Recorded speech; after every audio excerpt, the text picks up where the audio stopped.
Ok, è il vostro turno. It's now your turn. You now have the opportunity to ask questions. So please, I'm not going to move from here if nobody asks questions.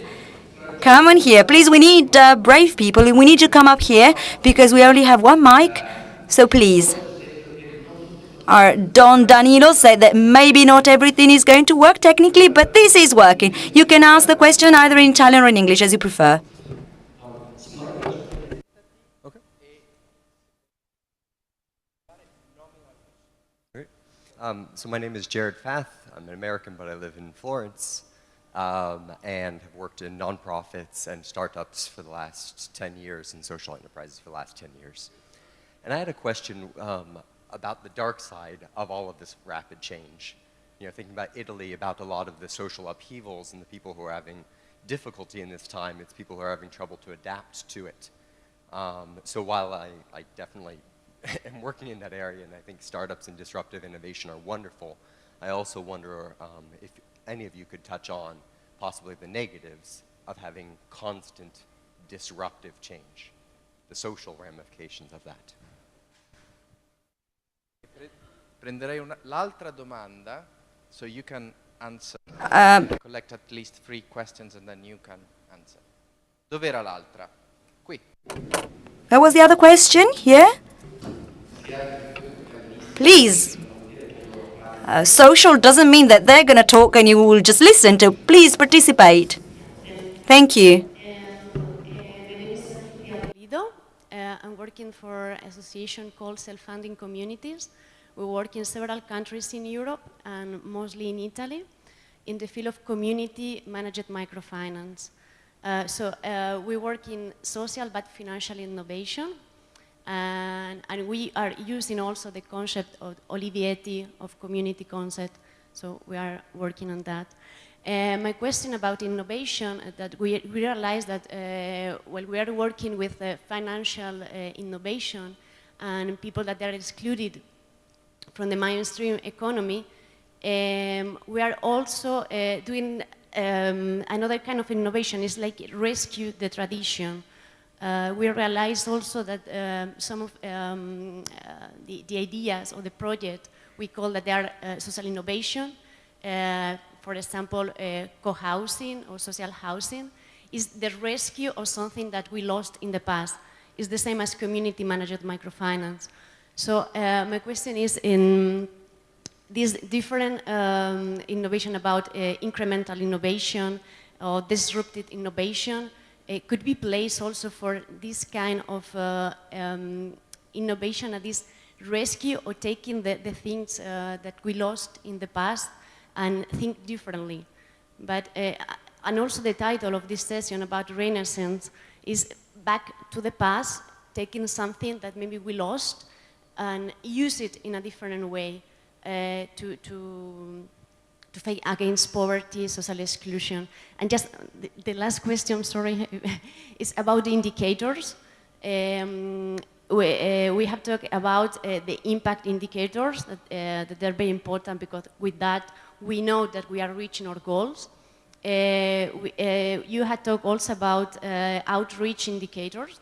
That is important to see that we are reaching also the excluded population, and also a scale for growing in the number of people we are reaching. But back to the concept of community and Olivetti, I think we need also to add another kind of indicators that show us that the people are getting together. Because poverty is not only about not having money, so economic exclusion, it's about social exclusion. So I think social innovation has got something to say. Thank you. C'è qualcuno che...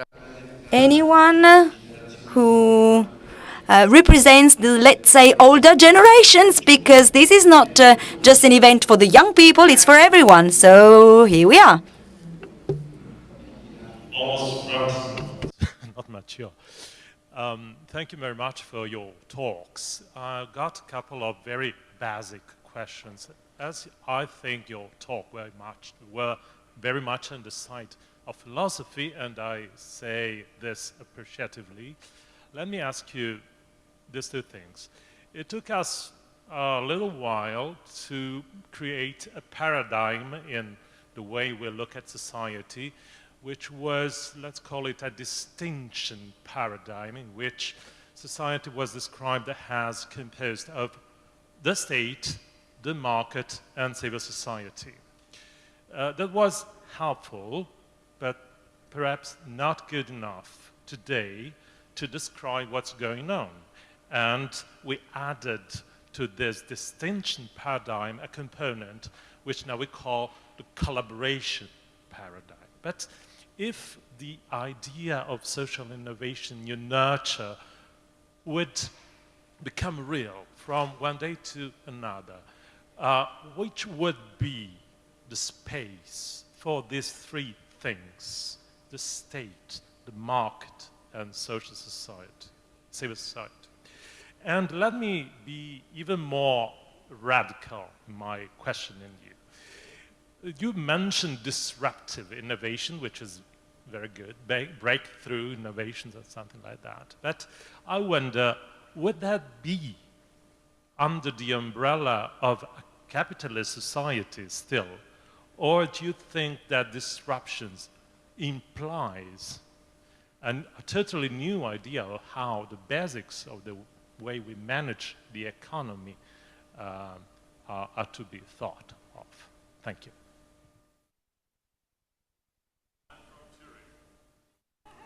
Grazie. Allora, ripartiamo da loro. Okay, so let's start from our speakers. I won't remember all those questions, but I'll start with the end. In your question of, and so I'll use an example. How do we involve the state, individuals, and capitalism? And the best example I can give you, has anyone ever heard of an organization called, well, it started with Code for America, but it's now called Code for All. So I've known Jen and Tim for a long time when they started, and I literally met the very first class. The whole idea behind Code for America, and if you've never seen Jen Paulka's TED Talk, I think it's one of the best TED Talks of all time to address the exact question that you asked. And the point of Code for America was those entities are separate. You've got the government over here doing something, and then you have individuals who want to get involved but don't know how. And the first time I sat down with the TED Fellows, I said to Jen and Tim, you do know that we're going to create companies. This is nice to have all these hackers, but ultimately they're going to come up with ideas that are going to turn into companies. And that's what's ended up happening, is we've suddenly have mayors in the United States, and Code for All probably is doing equally interesting work in London, working with the Prime Minister as they are anywhere in the United States. But in the United States, we have mayors now who work with the Code for America Fellows and say, look around, here's all the things that are broken in my city that don't work. What do you want to work on? Come solve this problem over here, and literally open up the kimono, so to speak, and have them solve a problem. But then what's ended up happening as an outcome of this is we've also realized some of these things don't need to be government sector. You can create a private sector solution, whether it's for-profit or not-for-profit, to solve the problem. So I think it's a perfect example of where we're seeing those entities come together in what seems to be a really, really productive way as an outcome. I don't remember the other questions. I'll try to give my answer in beginning from the last question. I think there is a place for a new way to interpret capitalism from a social innovation perspective, because capitalism translates social relationships and social values with monetization. We have to redescribe the way in which monetization, we can apply monetization in some relationship. For example, we can transform some relationship in money, but other relations cannot be transformed in money, but in a different way to create value from an economic point of view. For example, relationship or knowledge or opportunities. This is my point of view. If we focus our attention on relationships, I think a relationship also transformed in this way by using technology, data, a new hike of a new way to meet each other and so on. I think we can create a new way to design business model for the social innovation, also from a market point of view. But also we can have not fear of the concept of disruptive innovation, because the disruption is also a distraction. But if we focus our attention on relationship, the relationship can stay hard between people and with relation in society. So back to the first question. I just remembered one of the first questions about Renaissance. And you brought this up in your talk. My friend Lesa wrote a book called The Mesh. And the tagline of The Mesh is access trumps ownership.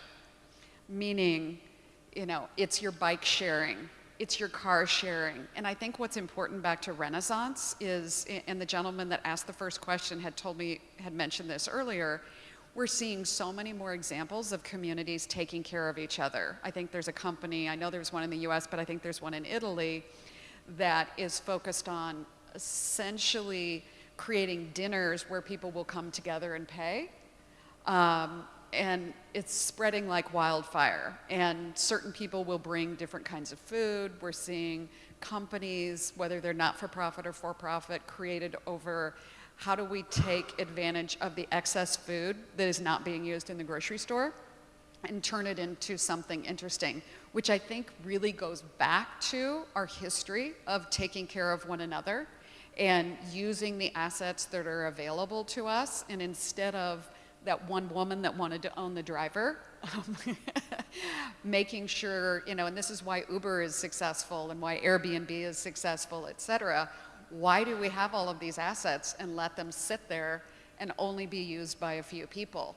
And so I think it's a bit of a renaissance, but it's also a renaissance taking us back to things that we could attribute to the lessons of the past. Yeah, so a comment on the second question first, and then I'll answer the first and the third ones together. The second question about looking back at the things that we lost, I think is one of the standard maneuvers of the innovator.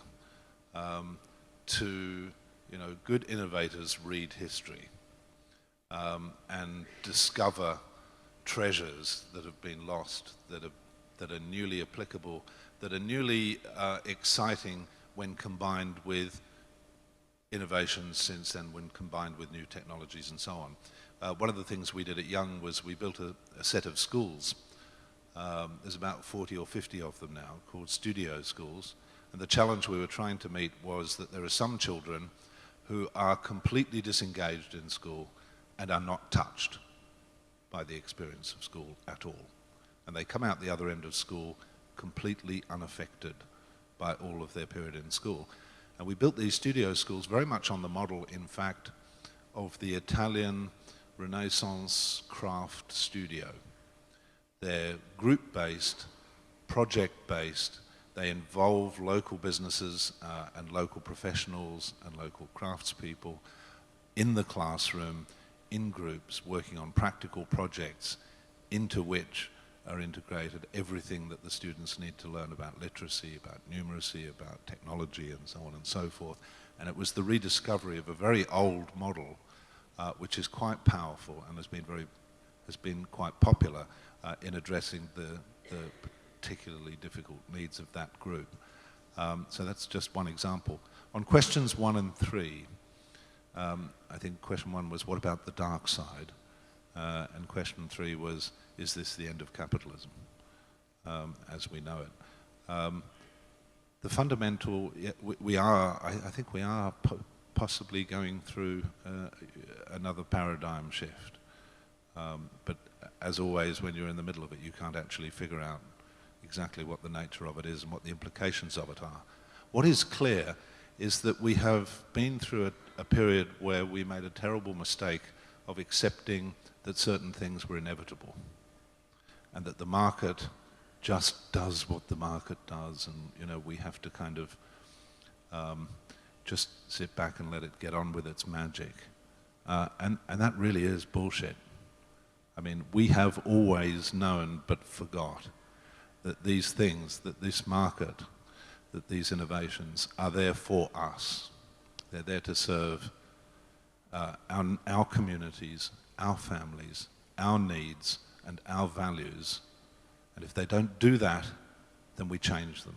We knew that when we abolished slavery. We knew that when we said we're not going to have 6-year-olds working in factories. And so on, and so on, and so on. When the first people came along and said, we don't want 6-year-olds working in factories, the factory owners and the industrialists of the time said, you don't understand, it's going to be a complete catastrophe. It's not the way the market works. Every time, whenever somebody who stands to gain hugely financially from a particular social policy starts to advocate that that policy is good for everybody, you should start from the assumption that they are lying. You should always start from that assumption, unless they can completely prove otherwise. So what we need now is a paradigm shift where we take control, where we deal with the dark side, where we deal with the social consequences, and where we decide how the distribution of benefits from economic growth and disruptive innovation are to the benefit of all. Un applauso per I nostri speaker. Let's give a big hand to all our speakers here. And now we have, thank you very much. Remember not to leave them alone.